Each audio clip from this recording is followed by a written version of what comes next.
गुरु प्यारी साध संगत जी, सभी को प्यार भरी राधा स्वामी जी, आपका हमारे YouTube चैनल सतगुरु ज्ञान में स्वागत है। साध संगत जी, इस साखी को सुनकर आप कभी अपनी किस्मत को कोसेंगे नहीं। बाबा जी अपने सत्संग में अक्सर फरमाते हैं कि किस्मत का रोना मत रो, भजन सिमरन करो, सतगुरु को याद करो, उनकी भजन बंदगी को समय दो। साध संगत जी, यह साखी एक सत्संगी ने सुनाई थी, क्योंकि दूसरा सत्संगी उनसे कह रहा था कि मेरी किस्मत बहुत बुरी है। इसके जरिए फिर उसको एक महात्मा बुद्ध की साखी के माध्यम से उसे समझाया। उसने कहा कि बहुत समय पहले की बात है, एक नगर में महात्मा बुद्ध ठहरे हुए थे। तभी वहाँ पर एक किसान आया और वह महात्मा बुद्ध से कहता है, हे बुद्ध, मेरी किस्मत बहुत बुरी है। मैं जो भी काम करता हूँ कभी सही नहीं होता, वह हमेशा बिगड़ जाता है। मुझे मेरी मेहनत का फल नहीं मिलता। मैं कितनी भी मेहनत से काम कर लूँ, कितनी भी लगन से काम कर लूँ, पर मुझे मेरी मेहनत का फल कभी नहीं मिलता। ऐसा मेरे साथ क्यों होता है? मैं एक किसान हूँ, खेती करता हूँ, लेकिन मेरी फसल कभी अच्छी नहीं हो पाती और इसी वजह से मैं बहुत परेशान रहता हूँ। पता नहीं क्यों मेरे साथ ही ऐसा क्यों होता है। इसका उपाय के लिए मैंने कई साधु संतों से बात की, कई ज्ञानियों से उनकी राय ली, लेकिन उन्होंने जो कुछ भी कहा मैंने वह सब कुछ किया। मैंने सभी तरह के अनुष्ठान, पूजा पाठ और यहाँ तक कि हर प्रकार के कार्य करके देख लिए, लेकिन फिर भी मुझे इसका कोई लाभ नहीं मिल रहा। और वहीं पर मेरे अन्य गांव वाले, उन सब की फसल बहुत अच्छी होती है, जबकि वह अपने खेतों में उतनी मेहनत भी नहीं करते जितनी मैं करता हूँ, लेकिन फिर भी उनकी फसलें हमेशा ही बहुत अच्छी होती है। मैंने सुना है कि आप सभी की समस्या का समाधान करते हैं, इसीलिए मैं आज आपके पास आया हूँ। क्या आप मेरी समस्या का समाधान कर सकते हैं?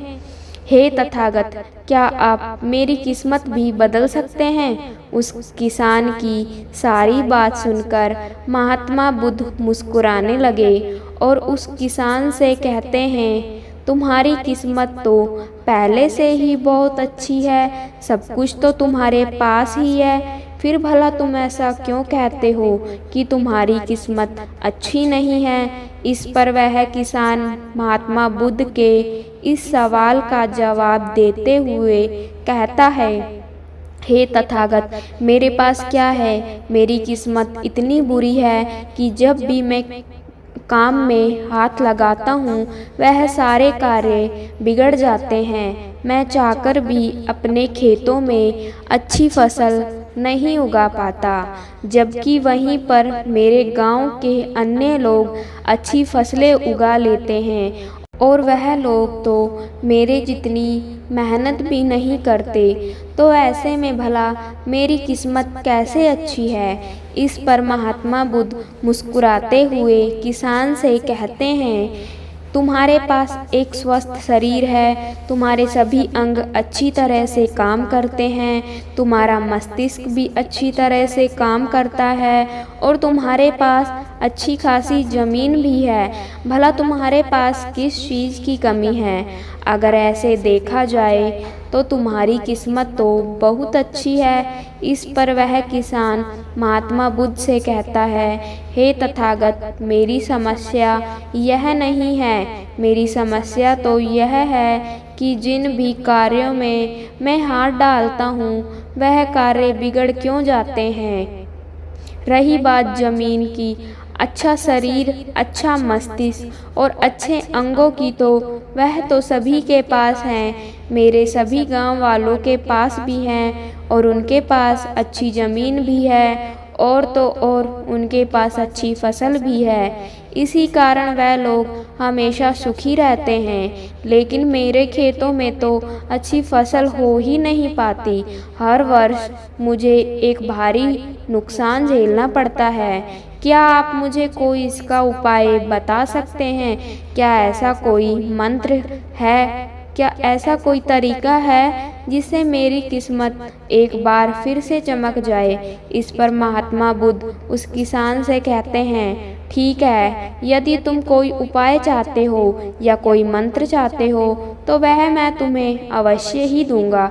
लेकिन उससे पहले मुझे यह बताओ, क्या तुम्हें पता है तुम्हारे खेत में खजाना है? यह सुनकर वह किसान थोड़ा आश्चर्यचकित हुआ और वह महात्मा बुद्ध से तुरंत ही बोल पड़ा, हे बुद्ध, आप यह क्या कह रहे हैं? मेरे खेत में खजाना है और यह मुझे पता तक नहीं। बताइए वह खजाना कहाँ है? मैं अभी उसे जाकर निकाल लूँगा। बताइए बुद्ध, वह खजाना कहाँ है? इस पर महात्मा बुद्ध उस किसान से कहते हैं, वह खजाना तुम्हें ऐसे नहीं मिलने वाला। उसके लिए तुम्हें मेरा कार्य करना होगा।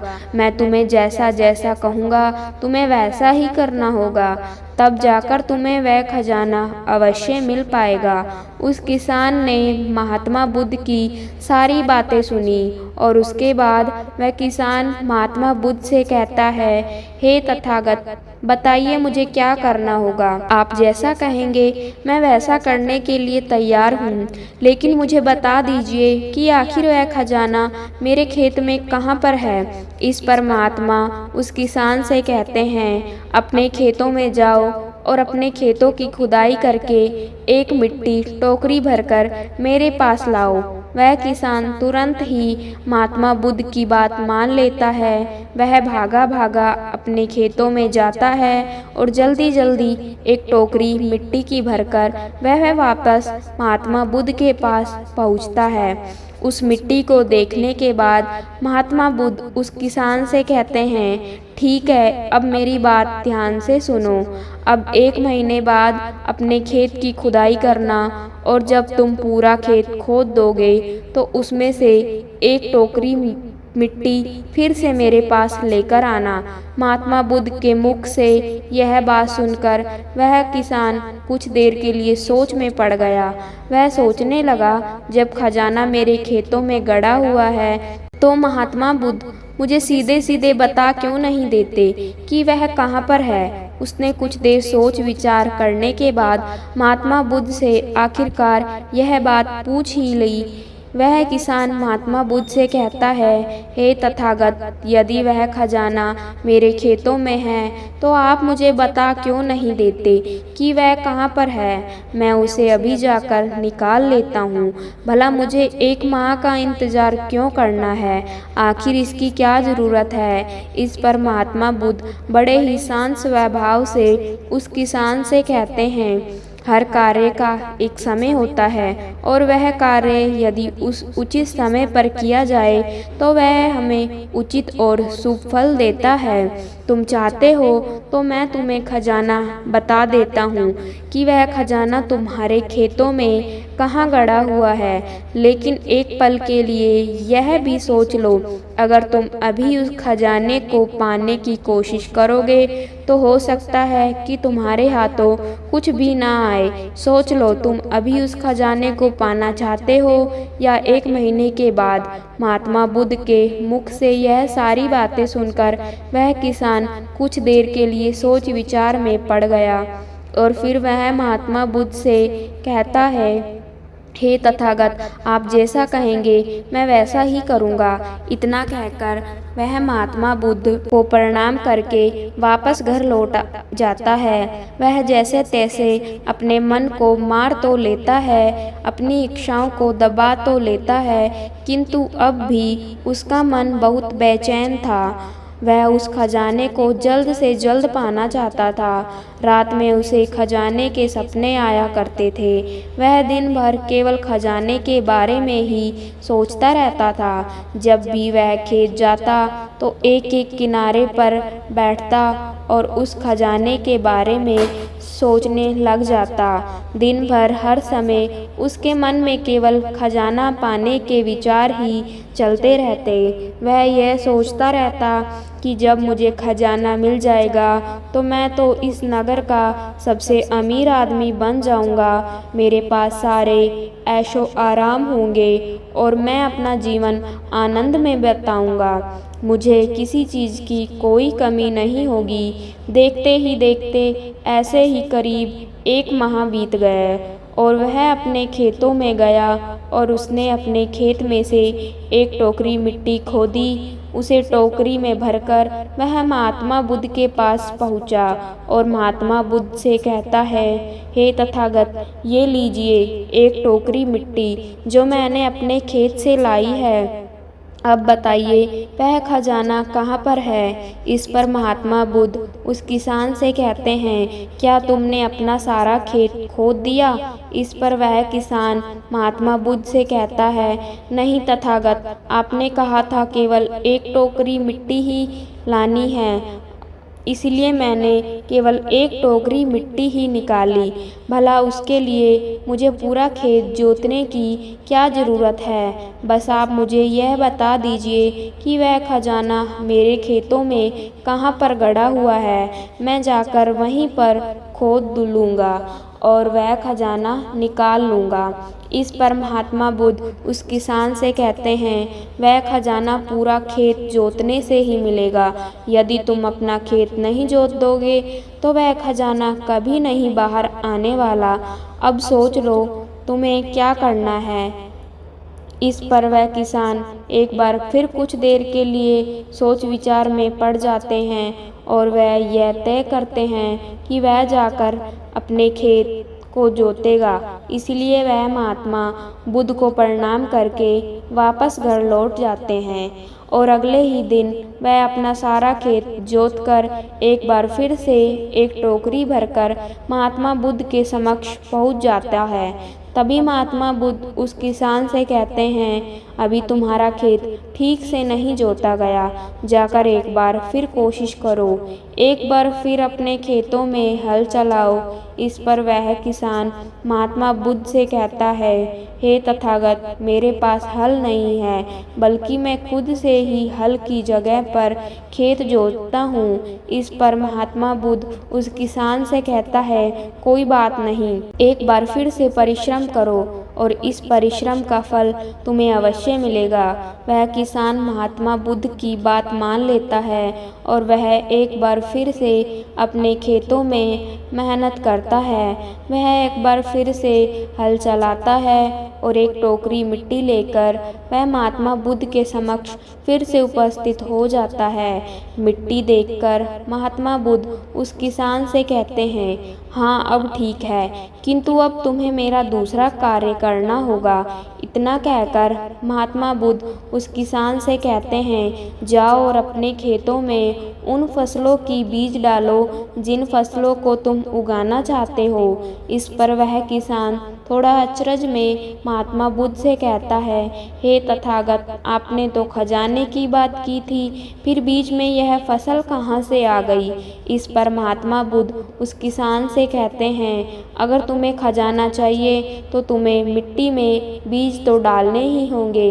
इस पर वह किसान महात्मा से कहता है, हे तथागत, आप जैसा कहेंगे मैं वैसा करने के लिए तैयार हूँ, किंतु यदि मैं अभी बीज लेने जाऊँगा तो वह बीज मुझे महंगे पड़ेंगे और अभी मेरे पास इतना धन भी नहीं है। यदि मैं कुछ समय बाद उसे लेने जाऊँगा तो वह मुझे सस्ते मिल सकते हैं।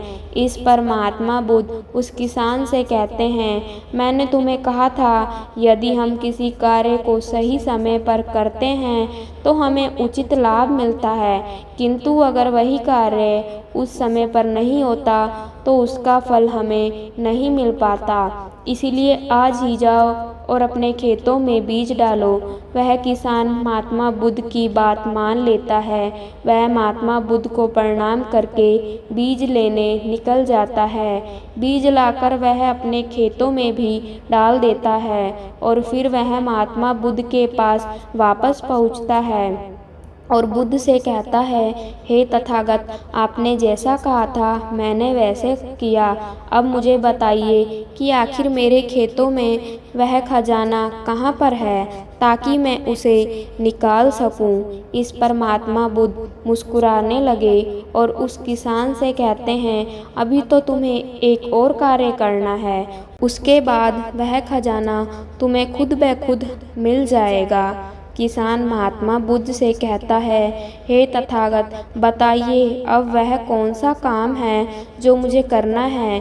इस पर महात्मा बुद्ध किसान से कहते हैं, जो भी बीज तुमने अपने खेतों में डाले हैं, अब से तुम्हें उनकी देखभाल करनी है, उन्हें प्यार से सींचना है और देखना है, उन्हें कोई तकलीफ ना हो, वह स्वस्थ रहें, उन्हें कोई बीमारी या कीड़ा ना लगे। यदि ऐसा हुआ तो तुम्हें वह खजाना नहीं मिल पाएगा, और यदि तुम्हारे खेत का हर एक बीज अंकुरित हो गया और वह अपनी संपूर्णता तक पहुंच गया, तो वह खजाना तुम्हें अवश्य ही दिखाई देगा।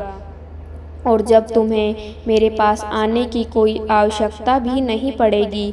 उस किसान ने महात्मा बुद्ध की सारी बातें सुनी और उसके बाद वह महात्मा बुद्ध को प्रणाम करके वापस घर लौट गया। अब से वह अपने खेतों की देखरेख करने लगा। उस किसान ने अपने खेतों पर पूरा ध्यान दिया, किंतु अब भी उसे सपनों में वह खजाना ही नजर आता था और वह मन ही मन सोचता था कि बस एक बार यह फसल पूरी तरह से स्वस्थ हो जाए तो वह खजाना भी मुझे मिल ही जाएगा। इसी सोच के साथ वह उन फसलों की देखरेख में दिन रात लगा रहता। उसने अपनी फसलों पर किसी प्रकार की कोई विपदा नहीं आने दी और देखते ही देखते वह दिन भी आ गया जब उसकी फसल उसके खेतों में लहरा रही थी। तभी उसे महात्मा बुद्ध की बात याद आई। महात्मा बुद्ध ने कहा था कि जब तुम्हारी फसलें तैयार हो जाएगी तो तुम्हें तुम्हारा खजाना भी मिल जाएगा। यह बात याद आते ही उस किसान की आंखों में आंसू आ गए। जो खजाना उसके खेतों की जमीन में गड़ा हुआ था वह बाहर आ चुका था। उसके जैसी फसल उसके गांव में किसी की नहीं हुई थी। उसकी फसल में उसके सभी कर्ज भी पूरे होने वाले ही थे और सभी गांव वाले उसकी मेहनत को देखकर बहुत खुश हुए थे और अब उस किसान की तारीफ कर रहे थे। लेकिन उस किसान को महात्मा बुद्ध की बात आ जाती है और वह खुद को महात्मा बुद्ध के समक्ष पहुंचने से रोक ना पाया। वह तुरंत ही महात्मा बुद्ध के चरणों में गिर जा पड़ा और उनसे कहने लगा, हे तथागत, आपने जो खजाना मुझे बताया था वह मुझे मिल गया है, लेकिन मुझे यह बात नहीं पता चल रही कि वह खजाना मुझे पहले क्यों नहीं मिला। इस पर महात्मा बुद्ध उस किसान से कहते हैं, हमेशा किस्मत को दोष देना सही नहीं होता। पहले तुम अपनी किस्मत को सही करने में लगे हुए थे, लेकिन तुम यह भूल रहे थे कि तुम्हारी किस्मत तो पहले से ही सही थी। तुम सही काम नहीं कर पा रहे थे। तुम चाहते थे कि तुम्हारे कर्म किए बिना ही तुम्हारी फसल सबसे उत्तम हो, लेकिन उसी वक्त मैंने तुम्हें खजाने का लालच दिया और खजाने के लालच में ही सही, लेकिन जब तुमने सही समय पर सही काम किया तो तुम्हें सही फल भी मिला। और जो तुम्हारे पास सबसे उत्तम चीज़ है, जो तुम्हारे पास असली खजाना है, वह तुम्हारा शरीर ही है। इस शरीर के माध्यम से हम इस दुनिया में जो चाहें वह पा सकते हैं, लेकिन यहाँ पर तो हर कोई अपनी किस्मत को रोने लग जाता है, यहाँ तक कि उन्हें अपने कर्मों में विश्वास ही नहीं है। तो ऐसे लोग भला अपने लक्ष्य तक कैसे पहुँच सकते हैं। इस पर वह किसान महात्मा बुद्ध से सवाल करते हुए कहता है, हे तथागत, तो क्या किस्मत जैसी कोई चीज़ नहीं होती। इस पर महात्मा बुद्ध मुस्कुराने लगे और उसे किसान से कहते हैं, किस्मत क्या है, किस्मत हमारी ही सत्कर्म है और यह सत्कर्म ही हमें ऊर्जा और शक्ति प्रदान करते हैं। ताकि हम सही दिशा में कार्य कर सकें और इन कार्यों से ही हम अपने जीवन के लक्ष्य को प्राप्त भी कर सकते हैं। महात्मा बुद्ध के मुख से यह उपदेश सुनकर वह किसान महात्मा बुद्ध के चरणों में जा गिरा और उनसे कहने लगा, हे तथागत, मुझे आज पता चल गया है कि मेरी किस्मत खराब नहीं थी, मेरे तो कर्म ही खराब थे, किंतु मैं आज आपको वचन देता हूँ कि आज से मैं अपनी किस्मत की कभी खराब नहीं करूँगा, अपने कर्मों को सुधार लूँगा और सभी कार्य समय पर करूँगा। इतना कहकर वह किसान महात्मा बुद्ध को प्रणाम करके वापस घर लौट गया। दोस्तों, हम में से अधिकांश लोग यही करते हैं। वह लोग हमेशा अपनी किस्मत को दोष देते रहते हैं, लेकिन वह कभी भी अपने कर्मों पर ध्यान नहीं देते। वह यह नहीं सोचते कि क्या उन्होंने अपने लक्ष्य को पाने के लिए जो कर्म करने चाहिए थे वह कर्म किए हैं या नहीं, कहीं उसमें कोई कमी तो नहीं रह गई, और अगर उसमें कोई कमी थी तो क्या उस कमी को दूर करके क्या उस लक्ष्य को प्राप्त किया जा सकता था। और यह सब हम तब समझ पाएंगे जब हम अपनी किस्मत को दोष देना बंद कर देंगे। लेकिन हम तो अपने आप को सही और अपनी किस्मत को गलत ठहराना चाहते हैं। हम किसी ऐसे को चाहते हैं जो हमारी गलतियों का ठेका ले, इसलिए हम अपनी किस्मत को हमेशा दोष देते रहते हैं ताकि हमें कभी किसी के सवालों का कोई जवाब ही ना देना पड़े। और इस तरह से हम उस समस्या से भी निकल जाते हैं और हम कभी पीछे पलटकर यह नहीं देखते कि क्या हमने उस लक्ष्य को पाने के लिए हर मुमकिन कोशिश की थी या नहीं, हमसे कहीं पर कोई गलती तो नहीं हुई थी, क्योंकि हमें तो लगता है कि यह सब तो किस्मत का खेल है और भला किस्मत से कौन जीत सकता है।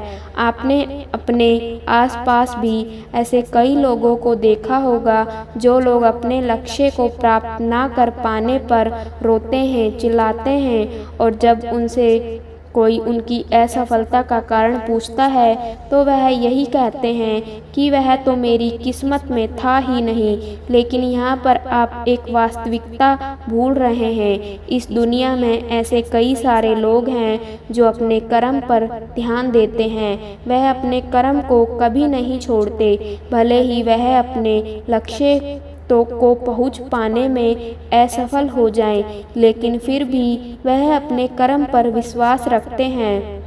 और जो लोग अपने कर्म पर विश्वास रखते हैं वह लोग कभी यह नहीं कहते कि उनकी तो किस्मत ही खराब थी, बल्कि वह दोबारा फिर से एक बार पूरी शक्ति से उस लक्ष्य को पाने की कोशिश करते हैं। और यह कोशिश वह तब तक करते रहते हैं जब तक कि उन्हें उनका लक्ष्य नहीं मिल जाता। तो साध संगत जी, यह थी हमारी आज की साखी।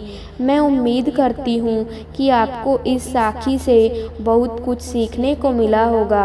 आपको पता चला होगा कि किस्मत कभी किसी की खराब नहीं होती, तो कभी भी किस्मत को दोष नहीं देना चाहिए। अपने कर्म सही रखो और अपने कर्मों को करते रहो। अगर हमारे कर्म अच्छे हैं, हमने मेहनत की है, तो हमें वह परमात्मा, वह सतगुरु एक ना एक दिन उसका फल जरूर देगा।